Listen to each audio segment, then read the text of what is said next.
Hello दोस्तों, नमस्कार। स्वागत है आप सभी का अपने YouTube चैनल साहित्य ज्ञान धारा में। आशा करती हूँ आप सभी लोग स्वस्थ होंगे और अपनी पढ़ाई में लगे होंगे। तो कवियों की श्रृंखला में बिना किसी देरी के आज हम लोग पढ़ेंगे विद्यानिवास मिश्र के बारे में। तो चलिए शुरू करते हैं। विद्यानिवास मिश्र का जन्म 28 जनवरी 1925 को पकड़डीहा गांव गोरखपुर उत्तर प्रदेश में हुआ। तो 1925 में विद्यानिवास का भी जन्म हुआ है, कृष्णा सोबती का भी जन्म हुआ है और श्रीलाल शुक्ल का भी जन्म हुआ है 1925 में। तो याद रखेंगे। आगे देखते हैं। विद्यानिवास मिश्र हिंदी साहित्य में प्रसिद्ध ललित निबंधकार हैं। तो ये कैसे निबंधकार माने जाते हैं? ललित निबंधकार। उन्होंने ललित निबंधों की शुरुआत सन 1956 ईस्वी से की। तो सभी बातें महत्वपूर्ण हैं, तो इसीलिए इसमें कुछ छोड़ते हुए नहीं चलना है, सबको पढ़ते हुए चलना है और ये मान के चलना है कि पहली और आखिरी बार पढ़ रहे हैं। इससे आपकी तैयारी और मजबूत होगी। हजारी प्रसाद द्विवेदी व कुबेरनाथ राय के साथ विद्यानिवास मिश्र को भी ललित निबंधकारों की लोकप्रिय त्रय में शामिल किया जाता है। तो ललित निबंधकारों की त्रय में कौन कौन शामिल हैं? हजारी प्रसाद द्विवेदी, कुबेरनाथ राय और विद्यानिवास मिश्र। विद्यानिवास मिश्र ने गोरखपुर विश्वविद्यालय से सन 1961 ईस्वी में पाणिनि की व्याकरण पर डॉक्टरेट की उपाधि प्राप्त की।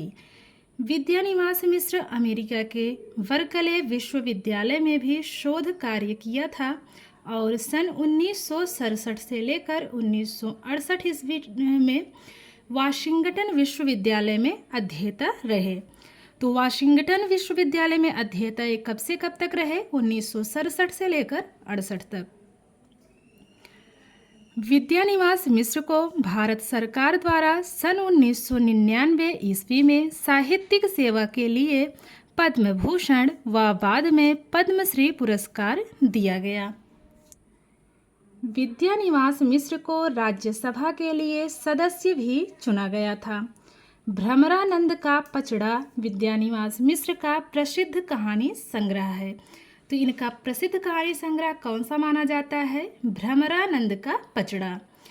अब बात करते हैं इनके निबंधों की। तो इनके निबंध हैं चितवन की छाह 1953 ईस्वी प्रथम निबंध संग्रह माना जाता है और इसमें कुल 17 निबंध संकलित किए गए थे। पुनः इसको देखेंगे। चितवन की छाह 1953 ईस्वी और यही इनका प्रथम निबंध संग्रह माना जाता है और इसमें कुल 17 निबंध जो है संकलित किए गए थे।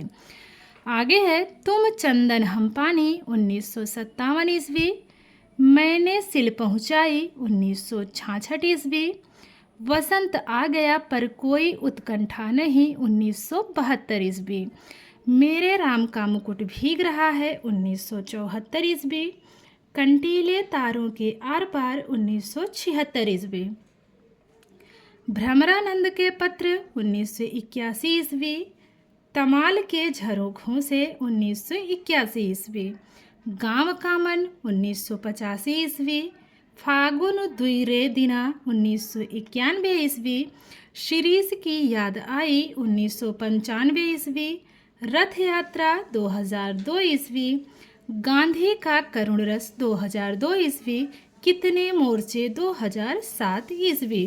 तो ये सभी निबंध थे विद्यानिवास मिश्र के। अब आगे बात करते हैं हिंदी ग्रंथ व आलोचनात्मक रचनाओं की। तो अब देखते हैं हिंदी ग्रंथ व आलोचनात्मक रचनाओं के बारे में। इसमें है हिंदी शब्द संपदा, हिंदी और हम, हिंदी मई जीवन और प्रौढ़ शब्द संसार, भ्रमरानंद के पत्र। अगली रचना है लोक और लोक का स्वर। लोक की भारतीय जीवन सम्मत परिभाषा और उसकी अभिव्यक्ति इसमें दर्शाई गई है। लोक और लोक का स्वर में भारतीय संस्कृति के आधार। अगला निबंध है वाचिक कविता भोजपुरी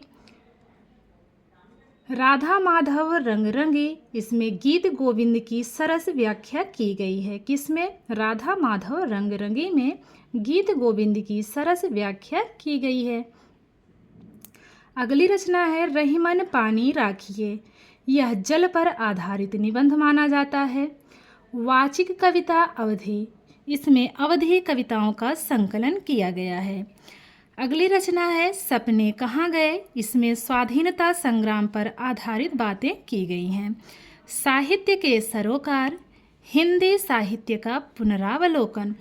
तो ये थी विद्यानिवास जी के बारे में कुछ तथ्यात्मक जानकारी जो हमने आप लोगों तक पहुंचाने की कोशिश की और इनकी महत्वपूर्ण रचनाओं को भी जाना और जो है विधाओं के बारे में भी जाना। अब देख लेते हैं विद्यानिवास मिश्र से बनने वाले महत्वपूर्ण प्रश्नों को। प्रश्न है, विद्यानिवास मिश्र किस प्रकार के साहित्यकार हैं? विकल्प है व्यंग्य निबंधकार, ऐतिहासिक निबंधकार, ललित निबंधकार या फिर नाटककार। तो इसमें हमारा तीसरा विकल्प सही है, ललित निबंधकार। अगला प्रश्न देखते हैं, आधुनिक ललित निबंधकारों की त्रयी में कौन शामिल नहीं है? इलाचंद्र जोशी, विद्यानिवास मिश्र, हजारी प्रसाद द्विवेदी या फिर कुबेरनाथ राय।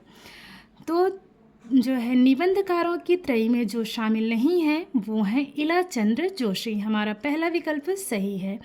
अन्य तीनों कौन कौन? विद्यानिवास मिश्र, हजारी प्रसाद द्विवेदी और कुबेरनाथ राय, ये तीनों ललित निबंधकारों की त्रयी में शामिल हैं। तो इन बातों का विशेष ध्यान रखेंगे।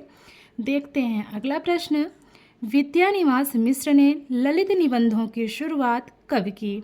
1954 से, 1953 से, 1956 या फिर 1957।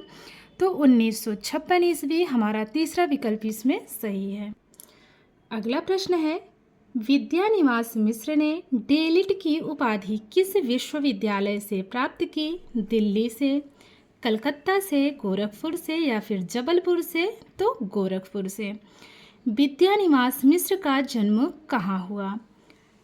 पक्कड़डीहा गोरखपुर उत्तर प्रदेश, जमानी गांव होशंगाबाद मध्य प्रदेश, नगरा गांव बलिया उत्तर प्रदेश या फिर जीयनपुर बनारस उत्तर प्रदेश। तो हमारा पहला विकल्प इसमें सही है, पकड़डीहा गोरखपुर उत्तर प्रदेश। अगला प्रश्न है, विद्यानिवास मिश्र का जन्म कब हुआ? विद्यानिवास मिश्र का जन्म कब हुआ? आपके सामने विकल्प है 1923 ईस्वी, 1924, 1925 या फिर 1926। तो 1925 ईस्वी में हुआ है। 1925 ईस्वी में कृष्णा सोबती का भी जन्म हुआ है और श्रीलाल शुक्ल का भी हुआ है। तो इस बात का विशेष ध्यान रखेंगे। अगला प्रश्न है, विद्यानिवास मिश्र को साहित्यिक योगदान के लिए पद्म भूषण पुरस्कार कब दिया गया? 1998 ईस्वी, 1999 ईस्वी, 1997 या फिर 1996 ईस्वी में। तो विद्यानिवास मिश्र को साहित्यिक योगदान के लिए पद्म भूषण पुरस्कार 1999 ईस्वी में दिया गया। बात करते हैं अगले प्रश्न की, विद्यानिवास मिश्र का प्रसिद्ध कहानी संग्रह कौन सा है? भ्रमरानंद का पचड़ा, चितवन की छाह, तुम चंदन हम पानी या फिर गांव का मन। तो इसमें हमारा पहला विकल्प एकदम सही है, भ्रमरानंद का पचड़ा। अगला प्रश्न है, विद्यानिवास मिश्र का प्रथम निबंध संग्रह माना जाता है मैंने सिल पहुँचाई, भ्रमरानंद के पत्र, मेरे राम का मुकुट भीग रहा है या फिर चितवन की छाह। तो इनका जो है प्रथम निबंध संग्रह माना जाता है चितवन की छाह को। तो चौथा विकल्प इसमें हमारा एकदम सही है।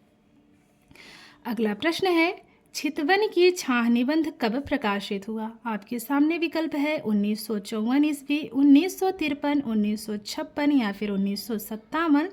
तो 1953 ईस्वी इसमें जो है बिल्कुल सही है। हमारा दूसरा विकल्प इसमें सही है। अगला प्रश्न है, चितवन की छाह निबंध संग्रह में कितने निबंध हैं? 14 निबंध, 15, 16 या फिर 17 निबंध। तो इसमें कुल 17 निबंध जो है संकलित किए गए हैं। तो चौथा विकल्प हमारा एकदम सही है। बढ़ते हैं अगले प्रश्न की तरफ। विद्यानिवास मिश्र का निबंध तुम चंदन हम पानी कब प्रकाशित हुआ? विकल्प है 1954 ईस्वी, 1953, 1956 या फिर 1957। तो तुम चंदन हम पानी का प्रकाशन वर्ष है 1957 ईस्वी। प्रश्नों की श्रृंखला में बढ़ते हैं अगले प्रश्न की तरफ। इनमें से कौन सा निबंध विद्यानिवास मिश्र का नहीं है? कंटीले तारों के आर पार, शिरीष की याद आई। अगला विकल्प है राम जी की चींटी, राम का शेर, गांधी का करुण रस। तो हमारा जो तीसरा विकल्प है राम जी की चींटी, राम जी का शेर, यही इसमें सही विकल्प है। अगला प्रश्न है विद्यानिवास मिश्र का घुसपैठियों पर आधारित निबंध कौन सा माना जाता है? विकल्प है आपके सामने थोड़ी सी जगह दे, लोक और आलोक का स्वर, रहीमन पानी राखिए, सपने कहाँ गए। तो इसमें हमारा पहला विकल्प थोड़ी सी जगह दे, यही सही है। अगला प्रश्न है विद्यानिवास मिश्र का जल पर आधारित निबंध कौन सा माना जाता है? थोड़ी सी जगह दे, लोक और लोक का स्वर, रहीमन पानी राखिए, सपने कहाँ गए। तो इसमें हमारा तीसरा विकल्प रहीमन पानी राखिए, यही सही है। इसमें अगला प्रश्न है विद्यानिवास मिश्र के किस निबंध में लोक की भारतीय जीवन सम्मत परिभाषा और उसकी अभिव्यक्ति का वर्णन है? विकल्प है थोड़ी सी जगह दे, लोक और लोक का स्वर, रहीमन पानी राखिए, या फिर सपने कहाँ गए। तो हमारा दूसरा विकल्प लोक और लोक का स्वर इसमें बिल्कुल सही है। अगला प्रश्न है विद्यानिवास मिश्र के किस निबंध में अवधि कविताओं का संकलन है? विकल्प है सपने कहाँ गए, वाचिक कविता अवधि, राधा माधव रंगरंगी, या फिर हिंदी शब्द संपदा। तो दूसरा विकल्प वाचिक कविता अवधि, यही हमारा सही विकल्प है। अगला प्रश्न इसमें है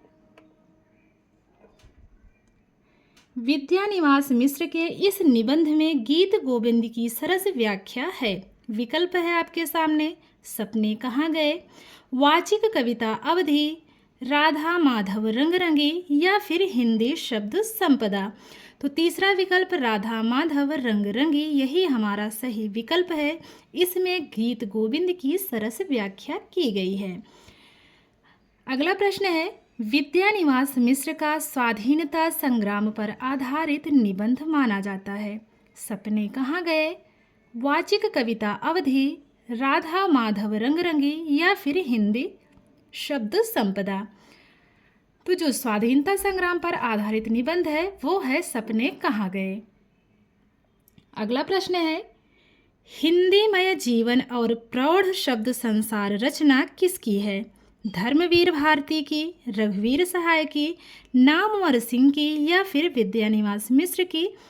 तो हिंदीमय जीवन और प्रौढ़ शब्द संसार रचना विद्यानिवास मिश्र की है। हमारा चौथा विकल्प सही है। अगला प्रश्न है तमाल के झरोखों से निबंध संग्रह का प्रकाशन कब हुआ? 1980, 1981, 1982 या फिर 1983। तो तमाल के झरोखों से निबंध संग्रह का प्रकाशन 1981 ईस्वी में हुआ। दूसरा विकल्प सही है। अगला प्रश्न है कितने मोर्चे निबंध का प्रकाशन कब हुआ? 2007, 2008, 2009 या फिर 2010। तो पहला विकल्प 2007 ईस्वी बिल्कुल सही है। बात करते हैं अगले प्रश्न की। इनमें से कौन सा निबंध विद्यानिवास मिश्र का नहीं है?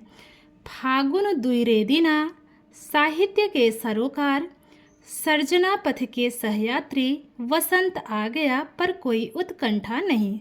तो इसमें हमारा तीसरा विकल्प सर्जना पथ के सहयात्री, यही विकल्प सही है। यह विद्यानिवास मिश्र की रचना नहीं है, इनका निबंध नहीं है। अगला प्रश्न है इनमें से कौन सी आलोचनात्मक रचना विद्यानिवास मिश्र की है? भगवती चरण वर्मा, अमृतलाल नागर, आज के कवि अज्ञेय, या फिर अज्ञेय कुछ रंग और राग। तो तीसरा विकल्प आज के कवि अज्ञेय सही है। अगला प्रश्न विद्यानिवास मिश्र का निधन कब हुआ? 2005, 2006, 2007 या फिर 2008। तो 2005 में विद्यानिवास मिश्र का निधन हुआ। पहला विकल्प सही है। तो आशा करती हूँ आज की वीडियो आप लोगों को पसंद आएगी। अगर वीडियो पसंद आए तो लाइक कीजिएगा और कमेंट के माध्यम से ज़रूर बताइएगा कि आप लोगों को वीडियो कैसी लगी। और जिन लोगों ने चैनल को सब्सक्राइब कर रखा है उनका बहुत बहुत आभार, बहुत बहुत धन्यवाद। और आप लोगों से एक रिक्वेस्ट है कि आप लोग वीडियो पूरा देखा करिए। तो मिलते हैं कवियों की श्रृंखला में एक और कवि के साथ। तब तक के लिए सभी को जय श्री राधे कृष्णा, जय श्री सीताराम, नमस्कार।